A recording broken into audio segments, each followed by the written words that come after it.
I'm going to be talking only about the Gloucester buildings today. So we have been working in other areas, but I'm going to just keep it to Gloucester to keep it focused. I'm going to do a little introduction on tree ring analysis. It's a short one, and I'm sorry if you've seen our results on a similar lecture for Newent and Tewkesbury, which has a similar introduction, but the tree ring analysis doesn't change, I'm afraid, and you need to understand it if we are going to be talking about tree ring dates. I'm then going to look at buildings in Westgate Street. Then we'll talk a little bit about stylistic dating of buildings, which basically means terminology, which often puts everyone off. All the terminology, king post, queen strut, queen posts. I'll try to cover a little bit of it in picture form, which makes it a lot easier. And then for the last quarter, we'll be looking at the cathedral precinct and the buildings we've actually dated there. So that's going to be the rough format, broken up into 4 segments, hopefully to keep you all awake. So thank you, Steve, for inviting me to talk. Mary for organising this Zoom talk. The project was aimed to run through 2020, and we've managed to do all the tree ring dating with the project. What we haven't been able to do is do all the release of the results and the workshops we'd have liked to, and basically the public engagement side of it. So that's partly why we're doing these LUNZ lectures, but we will hopefully, as soon as able, be running workshops, be running lectures, and you can always go, there's a website at the end of this that you'll be able to go to, timberframe.com, that will tell you all about the things that we intend to run, hopefully this year or 2022, if we're not allowed to this year. The project basically looks at, as I said, Gloucester, Tewkesbury and Newent, which contains some of the best timber frame buildings in Gloucestershire. When I came to Gloucestershire 2013, I wasn't aware of it as a timber frame sort of capital. You are aware of Shropshire and Herefordshire, and there's big projects that have been in Surrey. But I wasn't aware at all of the number of buildings in Gloucestershire. So the project partly was just to highlight this to ignorant people like me, to explain and hopefully make people appreciate the number of buildings, timber frame buildings there are in Gloucester, and it has an amazing resource. Tree ring dating. I mean, how do we date these buildings and get absolute precision on it? So dendrochronology, the big word, comes from 3 root words: dendro, tree, chronos, time, and ology, study of. It's been around since the 1920s, so we've been around a lot longer than radiocarbon dating, which started in the 50s, but we're still relatively less known in comparison to that science. It's based, the way it works is a school kid will tell you a tree will put on a ring every year in this country. That's there's slight caveats to that, but there's species that it doesn't always work, different species and things. But basically where we'll be talking in this lecture, we're talking about oak. And if you have an oak in this country, it'll put a ring on every year. And if it's a good year, warm and wet, it will put on a wide ring. And if it's a cool or dry year, it'll put on a narrow ring. So if you think of the 76 drought, the 1980 drought, oak is tending to put on a narrow ring for those years. And this is what we call a wiggle plot. It's just showing basically the measurements, the distance measured between each of the rings. So if you can see these cores, very small cores at the bottom here, they're just small sections of what would be a full tree trunk taken out. And each individual ring can be seen there. It starts with the lighter colour and then you get the darker colour. So the light colour and the dark colour together makes up one ring. So that's 1 year, 2 year, 3 year. And all we do is measure the actual distance between them. So we're not just counting rings. Counting rings would tell us how old the tree is. We are measuring the distance, plotting it up here. So a high point on the graph is a wide ring. A low point on these graphs is a narrow ring. Now, when we get a sequence of around 50 rings, that pattern of wide and narrow rings should be unique. And if you look at the 2 plots below, we've got one in blue and one in black. They're two plots from the same, from different trees. And like people, no two trees are going to experience the same thing through their lifetime. So there is always going to be variation. You are never going to get two trees with identical tree ring patterns.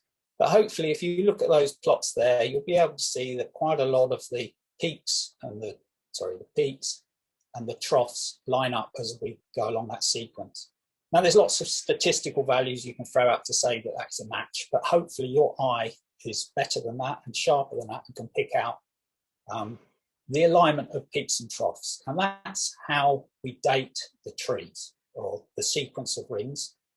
We need a sequence for about 50 years to make it unique. It's very much like a fingerprint pattern for people. I think you need 9 points to match it to an individual person. With tree ring analysis, we need around 50 rings to make it unique, so it will only fit one place in history. If you can imagine a shorter sequence of 30 years, it will fit multiple points in time, and so we can't date it. So it's one of the caveats on tree ring dating. We need 50 rings, and preferably we need the outside of the tree to bark to actually give you the felling date. This is just a little picture to show you really the size of the cores we're taking. So I showed you one on the slide earlier. You can see my finger on the left there. It's actually about the size of a pencil core or your little finger. Very small core that comes out, so we don't destroy the timbers. Structurally, it makes no difference to the integrity of them. And we can just take out a number of cores from a building and hopefully match them up and get a date. Now, to actually get a date relating to the construction, we need the actual outermost date, the outermost point on that ring, which is when the tree was felled. Now, if you look at that bottom diagram where I've put my little white Tipp-Ex mark, you can see the outermost ring. And depending on the width of that ring, we'll be able to tell you whether it was the spring, the summer, or if it's a full ring, the winter that tree was felled. If we haven't got bark, you get this lighter colour, about an inch on the outside of oak, of sapwood. So this is your sapwood, and then I'm sure you've heard the term heartwood is the darker colour going this side of that line there. If we've only got sapwood, we know statistically in the southeast and for Gloucester, you will have between 9 and 41 rings. So we can apply a range, a date range. And so if we haven't got the bark, we can, as long as we can see heartwood sapwood boundary or sapwood, we can apply a date range that will be very accurate. Interpreting the date of construction. If you've worked with oak, you'll know it seasons extremely hard. It is so much easier to work with when it's green, i.e. when it's immediately come down straight away. It's much easier to shape, to use tools on, and imagine in the medieval period, they didn't have power tools. So it was an important factor of it, and all the evidence we have basically confirms where we've got documentary evidence or date stones with construction.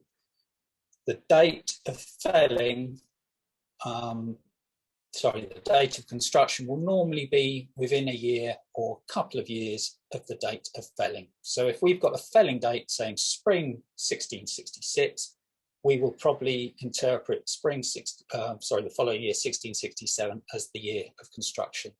And we've done an awful lot of tree ring analysis now, and where we do have the felling dates and the documentary dates, they do tend to line up quite nicely. So there is other independent evidence to back that up, that craftsmen were felling, converting, and then building very quickly soon after. So, armed with this tool, tree ring analysis, we basically picked on a number of buildings in Gloucester to get dating information. Your documentary evidence is a lot more difficult to find for the dating of buildings as soon as you're sort of pre-1600. And in a number of cases, tree ring analysis will be the only way that you can actually get a date for construction. So first of all, we're going to look at Westgate Street. I'm assuming you're all aware of the layout of Gloucester, but we've got Westgate Street going down here, the cathedral here. And we're first of all going to look at the buildings just walking down Westgate Street. In fact, we're going to be walking up Westgate Street, sorry. So we're going to start at 31 and 41 Westgate Street, which don't look much from the outside, it must be said. There's very little evidence you look there to say that these were timber framed. However, this is often the case, especially with high streets and areas where they have had money after construction. They will change the facade, the front of the buildings, and you will often need to get into a building to actually appreciate the fact that it is timber framed. So facades and brick facades can go on at any time, but that doesn't preclude the fact that there could be timber framing behind that. And in this case, we're looking at the two buildings here. So this one is 49 on the left, and this one is the one on the right, 41. Now, if you go down the side of 39, there are some clues to the timber framing there. We have a jetty coming out next to the brick, so a little bit of survival there. And recently uncovered in one of the stud walls, you can see the apex of the roof here. So there's only fragments of timber framing this building. And again, this is where treatment analysis can help. Even if you've only got a few bits of timber, as long as you're quite sure they're in situ and they're not later replacements or alterations. And this is a reason we don't just take one core and try to date it. We do take 6 to 7 or 8 sometimes to try to get a number of timbers all saying the same date, or hopefully matching together and saying the same date, to be confident to interpret the date of construction. So while we've only got a few fragments, the jettying here and the apex, and you can see where a purlin would have extended from this empty mortise here, we estimated the date to be around the 1590s, just from the fact of the jetty and the jetty brackets and braces. I've got the wrong term there, but never mind. And we've sampled a number of these timbers, and the dates ranges that we've come up with here, because we couldn't find full sapwood or bark surviving anywhere. If you look at the outside of the building, you can see that water ingression has been quite bad in certain places, and this is probably why we couldn't find surviving bark. Nevertheless, we've got date ranges of 1568 to 89 for the building on the left, and 1545 to 77 for the building on the right. So from the treeing analysis, we can say that it's likely that these buildings were actually built at the same time. And if you look internally, there's nothing to say that it didn't, although there's very little survival, that there wasn't a range, probably jettied at the front here, and then it turned a corner and you've got a rear range going off that way, and likely built at the same time. So we're going to move on now to one that I'm sure most people are aware of, 100 Westgate Street, the Dick Whittington. Grade 1, late, apparently, according to the listing, 15th century.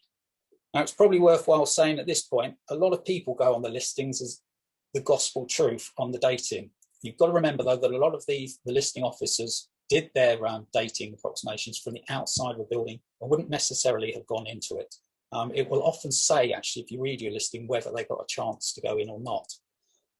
So the dating of a building can be very different from the listing date. And quite often I can walk into a building and we can basically say that it's 200-300 years older than the listing, just because the listing is based on the external facade, which is later. And that is certainly the case for the Dick Whittington. This face completely refaced and changed, but you go within the building and you can just see down the side again some jettying surviving. So really, the fact that they built this beautiful brick facade is an example of keeping up with the Joneses, showing off the newfangled bricks and stonework to where most people will see it on the high street. But down the side, people aren't going to, throw money so much on what's not going to be seen. And that basically means good survival of timber. So this is showing that side view. We've got a jetty again. We have a 5-bay jetty going down the side and a 3-bay, though much altered, at the front. So we've actually got two separate parts of this building from the inside. We've got a photo here of the beautiful survival, incredibly complete, of timber framing up in the roof space. This is above the rear range. It's an open hall, which means basically there was very little flooring. The fire would have been on the ground floor level. It could have been first floor in certain places, but certainly in places the smoke would just rise to the rafters, and you can see in certain places here smoke blackening of timbers, which gives it away as an open hall. Now I will show the diagram to show the date ranges for open halls and how they transform into chimneys later, but just so you know, as we're going through the lecture, if you remember, open hall is normally pre-1540, and the 1540, the dissolution, is a very important date for timber framing changes in fashion. Usually you can look at things and either say they're before or after, as so much change, it happens around 1540. So we got an open hall, we know of pre-1540. We got queen struts, which are these little vertical members with a collar across. We've got the curved wing braces. Again, before 1540, you tend to have all these nice braces and rounded, curved bracing. Whereas later, around the 1580s, it tends to go straighter and you tend to get straight use of straight timbers.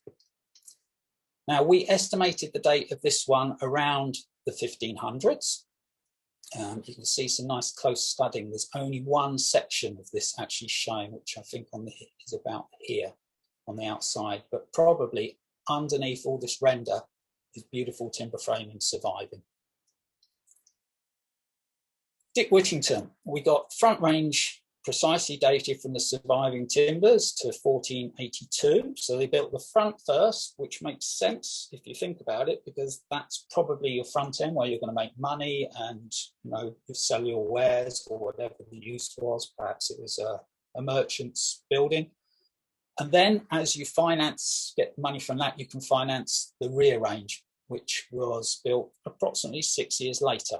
This 5-bay rear range, and we've dated that exactly to 1488. Now these are felling dates, so it could be a little later, but it's likely to be around that year. So that's the Dick Whittington, now dated. I should say all these dates that we're giving out in this lecture have not been released before. We have full scientific reports for the dates and the analysis on it, which in due course will go onto our website. But at the moment, you are basically getting the first outing of all these dates. Here we have next one, just almost opposite, number 99 and 101, which I'm sure all of you are aware used to be the Folk Museum. I'm not sure if it's still called that at the moment, but it's a very recognised building. You have 99 to 101 to here, and then you have a very different style of building beyond this, which is 101. In fact, I think I've labelled that wrong. I think that should be 103. So this is 103 here. You can see straight bracing here, which suggests this area is later. And you can see lots of close studying on this drawing. And we've got a 3-bay front range across here and a 4-bay rear range going off the back. So quite a similar layout to the Dick Whittington that we just saw, and looking at the framing, quite similar as well. Tree dates that we've got. So from the front range of the museum, we've got 1509. So it follows a similar pattern. They built the front first, and you can see a very well surviving, what I'd say is probably a shop front at the front here. And then they built the rear, how many years? 10 years later, 1509, 1519, probably from some of the funding they've got selling their wares from the front. And then we also dated I think it's 103. So I apologise for my slide being incorrectly. But this range, we couldn't find bark, but we dated it between 1626 1654, and there was a documentary date of 1645. So that correlates very nicely with that documentary date. So reinforcing that that was the date of construction for that. And then we carry on up Westgate Street to St. Nicholas Church. Now we had a look at the roof, and it's one of these problems. Tree ring analysis will not always work.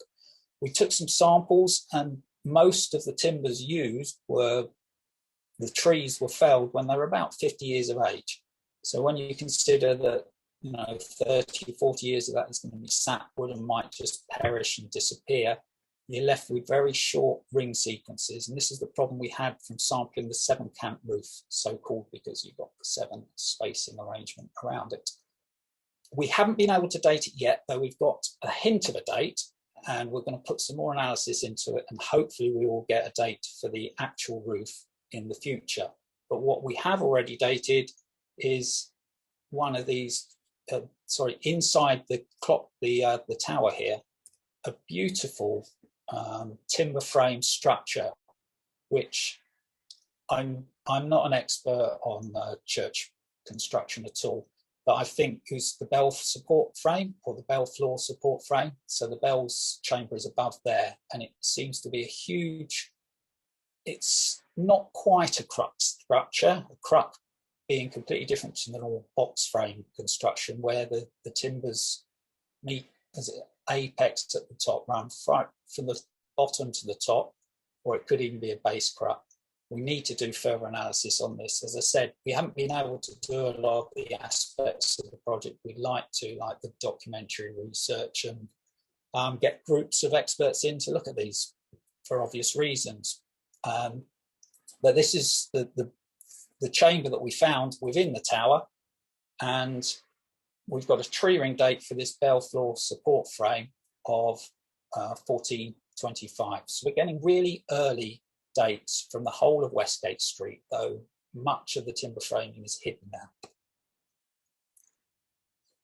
So I've got to talk a little bit about stylistic dating. I've been pointing out a few terms as we go along, but I'm just going to give you a little summary. And one of the ideas of the project is to really refine the stylistic dating of buildings through the use of tree ring analysis, where you've got precise dates. You can see these features, and in certain areas, they help you date other buildings that you maybe haven't tree ring dated. So when we started, we relaunched the Gloucester Building Recording Group in, I think it was 2013 or 14. This was the situation across the country of tree ring dates. And you can see some counties, Shropshire's got a huge amount. So the ones in green tend to be the more well-represented counties for tree ring dates. Oxford's got a lot, Hampshire's got a lot, Kent's got a lot, Essex. Gloucester at that time only had 53 dates. So we haven't really got a representation to understand the stylistic differences or nuances in Gloucester, which is one of the reasons we set up the project. We are now, so this was from data from the Dendrochronology database accessed in 2014. Our picture today is we now got over 153 at the moment, or as of 2020. So we've got a much better representation of the buildings, and so we can start looking at patterns in Gloucester and see how it compares, compare and contrast with Hereford and Shropshire, Somerset and Hampshire, and see if there are differences.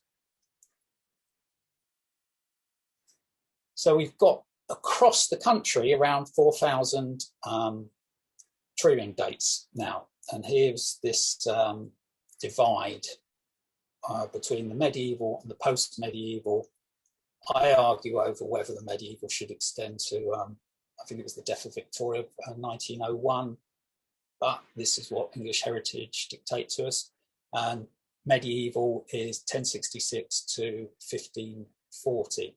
And I've just highlighted here the 1540, basically around the dissolution, as it is a period of massive change. So it is a date to be aware of when you're looking at stylistic changes of buildings.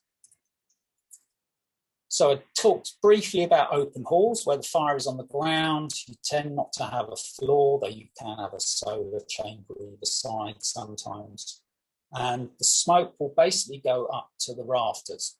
So if you have a loft hatch and you have a surviving roof and you poke your head up there with a torch, shine it around, and you can see blackened rafters, it's very likely you're an open hall.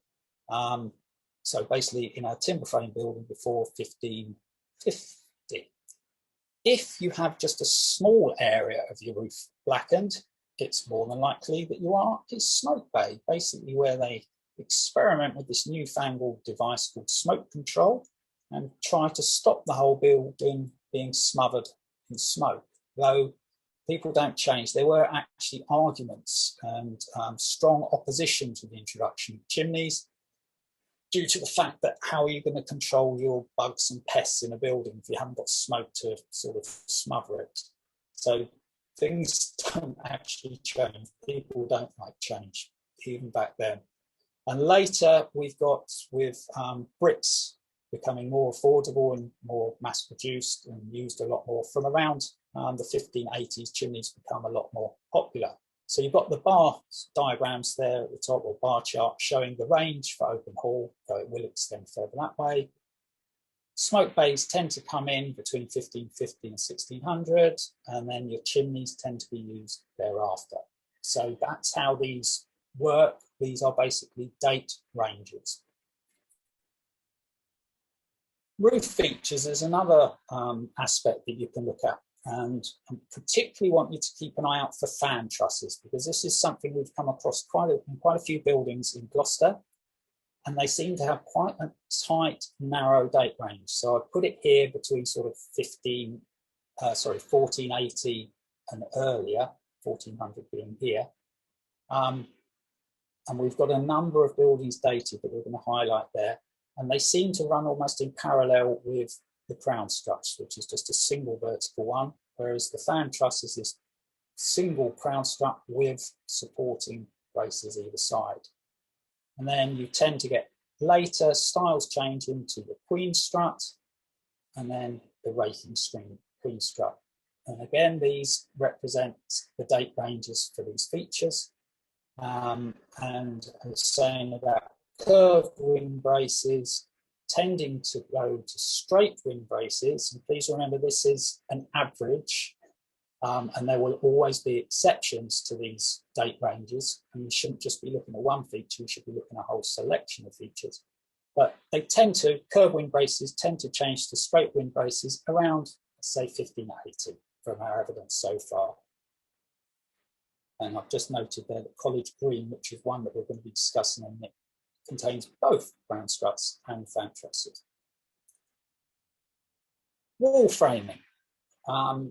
We had difficulty with this in Gloucester quite a bit, because you tend to have most of the buildings that we've looked at with close studding with a rail. It's got quite a wide date range, up to about 1520.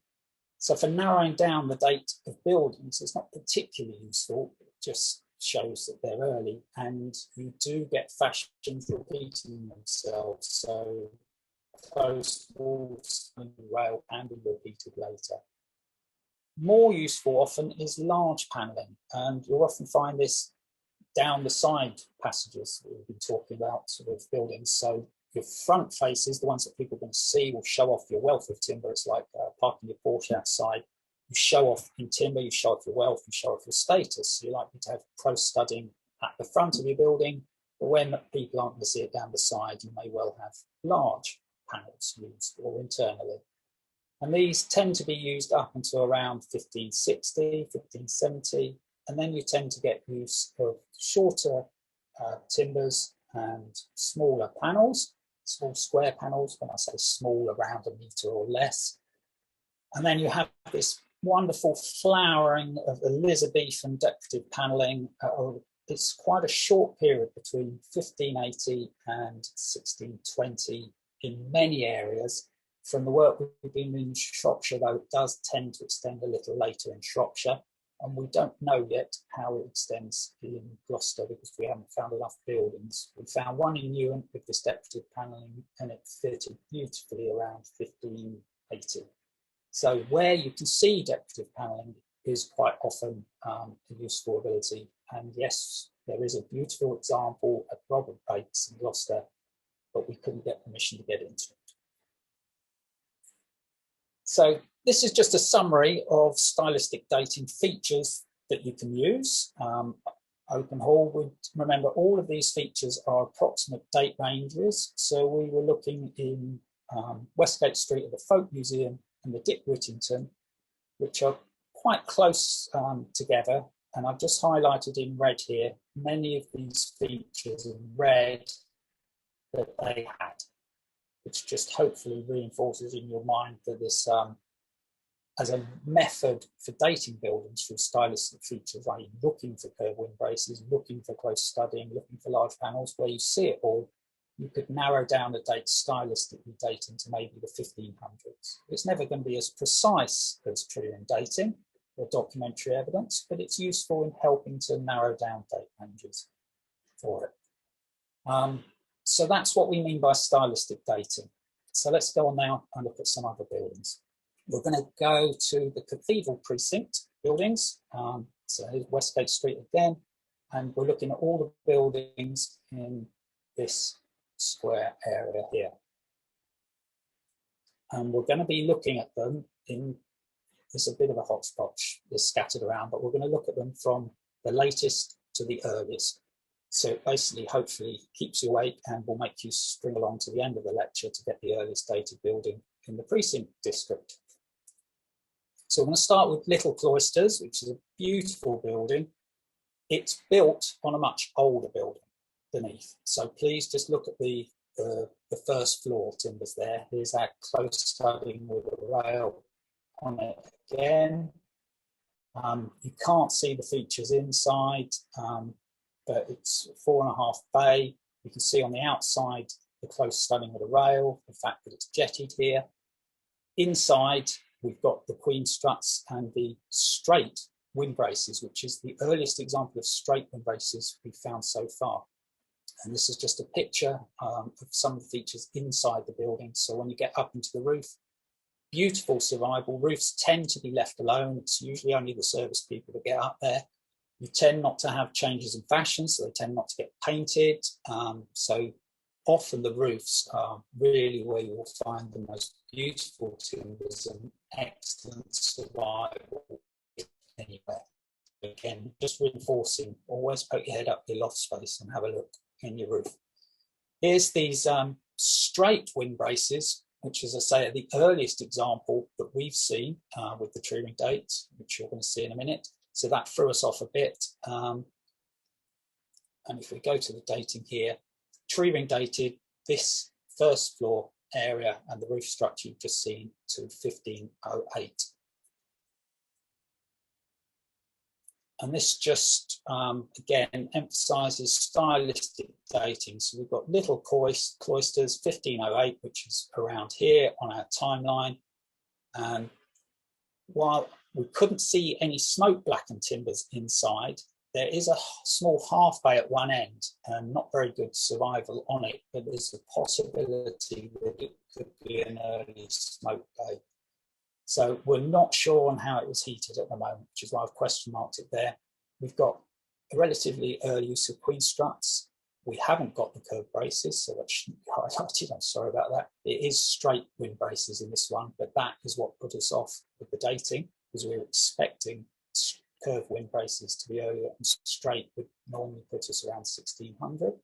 But this is why you're looking at more than one feature, as I was saying. You've got close studding with a rail, and we have jettying.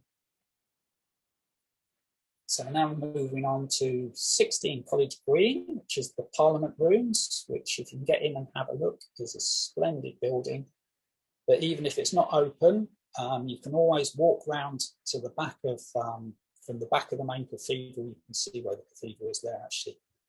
And this is open to the public. You can see the fantastic timber frame and survival there. It's a 4-bay open hall, lots more close studding with a rail. Again, we've got curved bracing on the outside, large panels at the end here, jettying, and curved braces. So everything stylistically says it should be sort of pre-1500. Inside, you've got the close studding shown again, and we've got what we call that fan truss inside. Now, in this example of it, if you can see the curved brace there is there, and we've got another one there, but instead of just a single crown post, we have 1, 2, 3. So whether we call this a queen strut or 3 queen strut with bracing, or is it a proper fan truss, we're not so sure yet, which is why I put it in question mark. You need to do more research on that.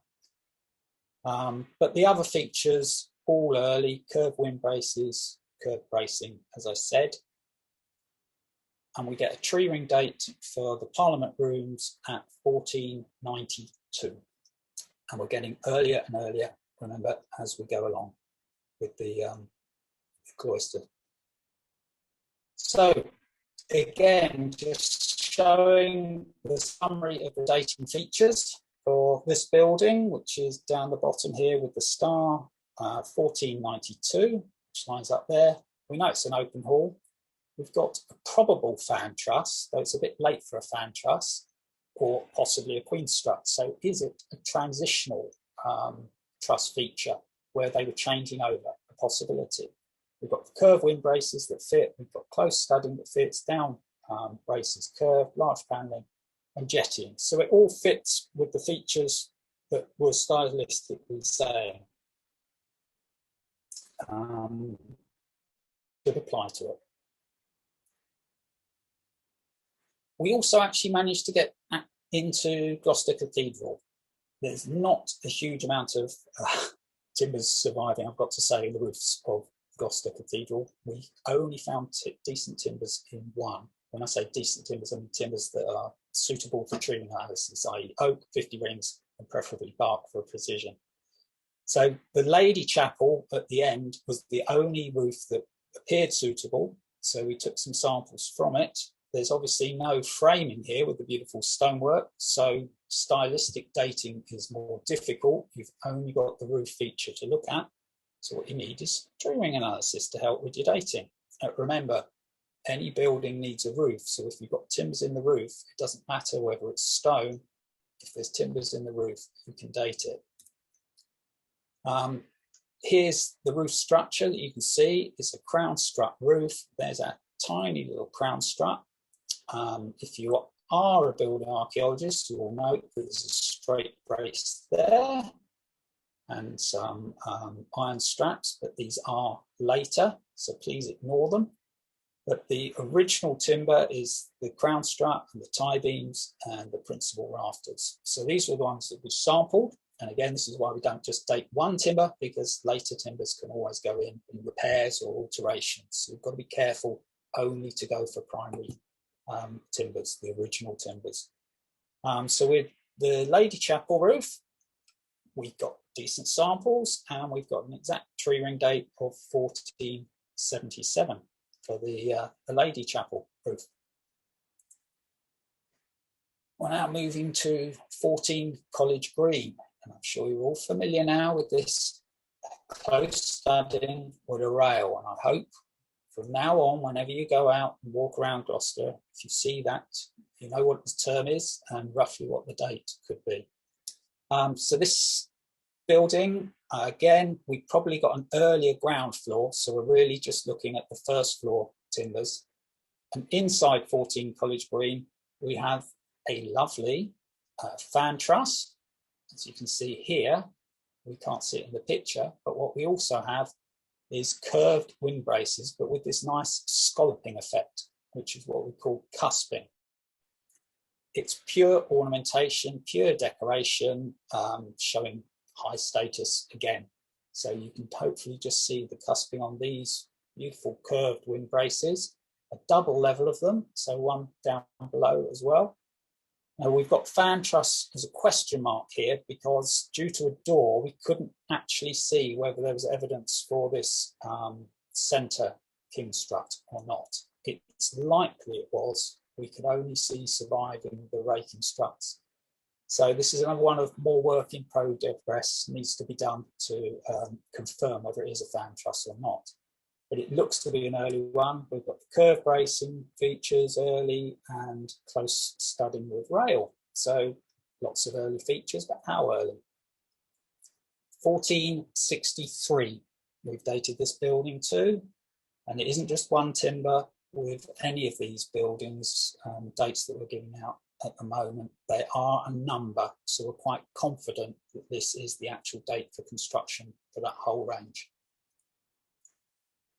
So here's our date for 16 College Green, 1463, comes up on the timeline there. And we have these features again that seem to fit: open hall, fan truss, curve bracing, close studding, down bracing, jettying. No large panels visible here. It all seemed to be this high status showing off the timber frame, basically. So it seems to be a very high status building, and what we really need to do is get into the archives and find out, with this nice, useful, precise date of 1463, of who was around, what was the politics of it, who was on the throne. Once you've got a tree ring date, it makes it a lot easier to do this research instead of scanning through the whole archives. You can pinpoint down to a year and possibly find out who the owner was, or who constructed it. So we're moving to another one now, still 16 College Green, which is a huge sprawling area. But this area particularly is called the Henry and Lord Rooms, and it basically lies behind this stone face again. The cathedral is just here, so it's just to the left of the front of the cathedral. Again, no timber work on the outside, so we're limited on stylistic information if we wanted to date it stylistically. So we really need to get in and have a look at the roof, which is what we did. You can see some nice, we think, original medieval painting work on the timbers.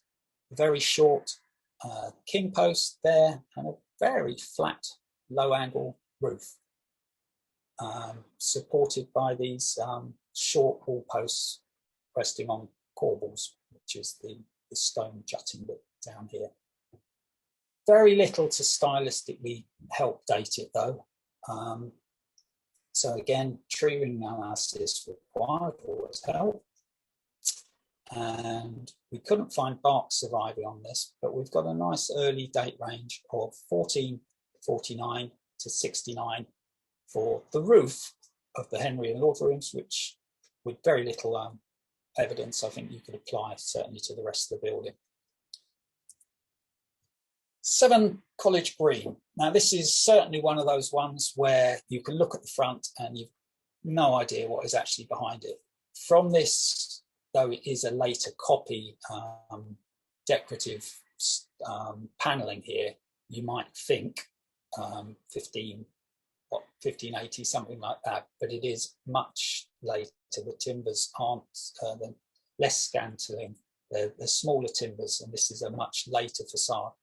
But we climbed up into the roof of this, and we found on this wing only, there is fragmentary evidence for an open hall with smoke blackened window rafters in the centre here, but very little surviving and all fast grown. So the timbers did not have enough rings to tree ring date. But the wing was a different matter. So we're looking at, when I go to the next slide, we're looking above here in the roof.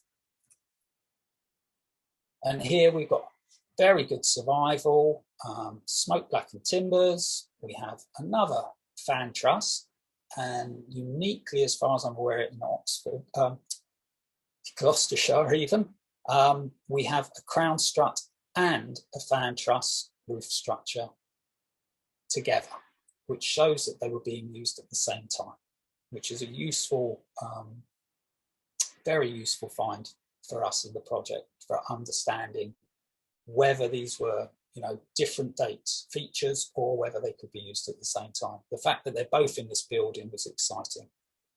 We've got long arched wind braces in the roof here, and so there's our raking strut, and you can just see it here, and they've bricked up the front, so we've lost the middle one, but you can see the mortises for it very clearly in the timbers, and there was a surviving second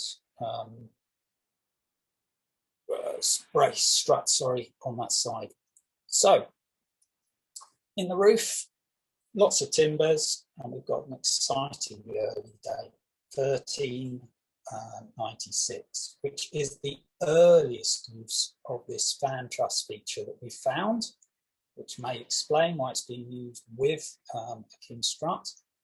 And as you can see, the other fan truss roofs that we're confident on that we've dated in the project, we've got 4 of them, and they all date with this nice narrow range of 1408 to 1439.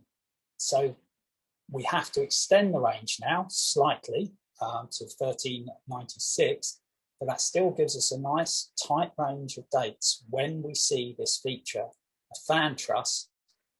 We're getting more and more confident in dating it, within what, a 30-40 year range there, when we can see this type of roof truss in Gloucester, I should say. Date ranges in the rest of the country might change. And this just highlights, again, here we are with 7 College Green, which is 1396 in date, so right just off our bar chart here. But very early features: open hall, fan truss, crown post roof, and curved wind braces. And it also just shows all the other buildings we've dated. So we started off with Little Cloisters in 1508, and we are now up to 1396 with 1 still to go. Dulverton House, the hall and chapel. It's likely a 4-bay. We didn't manage to get complete access to all the roof with the time limits that we had, but it seems to be a 4-bay hall running behind this structure you're actually looking at, with half bays either side and a small 1-bay chapel. It's got a very archaic roof with what Hewitt terms as purling struts. We found a couple more of these in Gloucester, going back to some of the early reports.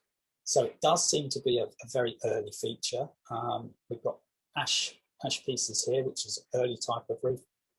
So none of the queen struts, the posts that we've been talking about earlier, and no tie beam by the looks of it. So an earlier type of roof with lots of interesting features. So we do have curved wind braces. The ashlars are just down there. We have some lovely, what are called Samson posts, holding up the first floor in a certain part of it. So we know, despite this probably being an open hall or a very early building, that it did have the first floor in it. And this is the top of one of those Samson posts with a beautiful carving, looks like a monk, but I'm not an expert in this. These have just recently been cleared, so decades of paint has just come off them. And a beautiful trifoil ornament called a stop here. You can just see this trifoil arrangement. So very high status. We'd love to do some documentary evidence to find out what we can relate the date that we get for this to find out what its function was and who likely to build it. But incredibly high status, very early roof. And we tree ring date the hall to 1205 to 1228, and the chapel. So basically, we couldn't find bark, so we've had to use a sapwood range. The chapel is 98 to 1227. So if you look at those 2 date ranges, there's a lot of overlap, and it's very possible that both the chapel and the main hall were built at the same time, which makes sense as well if you look at the layout of it.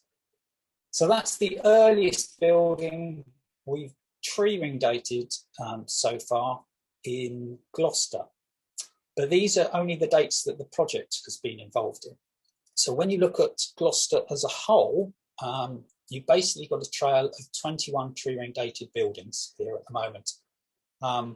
The ones here, College Green, 14 College Green, the Parliament Rooms, the ones we discussed. You'll see some others without pictures in Westgate Street, number 66 to 68, with dates, Mercer's Hall, and a number down here that I haven't discussed. These are all previous tree ring dates, but hopefully you can see the amazing resource that you've now got for Gloucester in a timber frame trail, basically, you could set up. And what hopefully I'll do at the end of this is send this slide as a summary of all the buildings that we have actually dated, plus the buildings that have been previously tree ring dated by other groups in Gloucester. And thank you so much for listening.